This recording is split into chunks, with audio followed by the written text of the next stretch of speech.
Hello, my name is Alexandra Pavlenko, and today I'm presenting my research titled Systemic Dehumanization in the DPRK, a Human Security Analysis.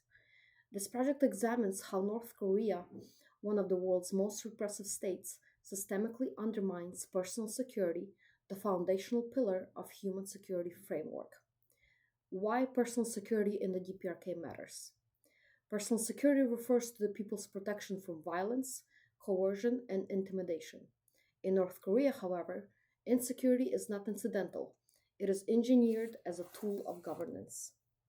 My research shows that the regime's control is built on three mutually reinforcing pillars: ideological indoctrination through the Jewish philosophy, which demands absolute loyalty to the Kim leadership, the Songbun caste hierarchy, a hereditary classification that determines whether an individual receives food, education, employment, or basic safety, and pervasive surveillance, where citizens are monitored by neighborhood units, incentivized informants, and a vast security apparatus.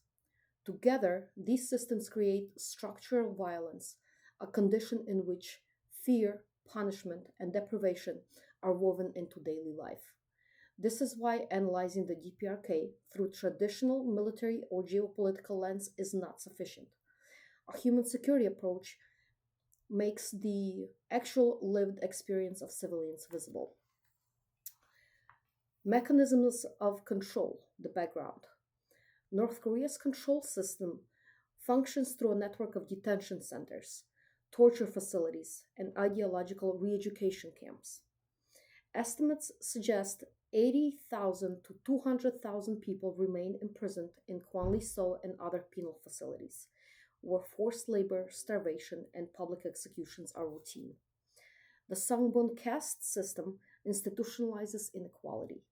Those labeled hostile face restricted access to food rations, constant surveillance, and the threat of multi generational punishment. This means that the entire families can be imprisoned for the actions of alleged disloyalty of one individual. These abuses are not only physical, they create psychological trauma, social atomization, and a culture of silence. Studies of the factors show extremely high rates of PTSD, widespread exposure to public executions, and chronic fear that often persists long after escape. Why international responses have fallen short. Although the UN and the other actors have attempted to respond, progress has been limited. Sanctions have slowed some aspects of the nuclear program but often worsened civilian hardship. China's forced repatriation of defectors violates the principle of non refoulement and sends many returnees back to torture or death. Humanitarian organizations face ethical dilemmas because access requires cooperation with the regime.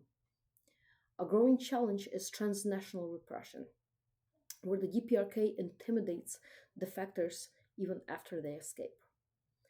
These gaps highlight why a people centered human security framework is necessary to recalibrate existing strategies.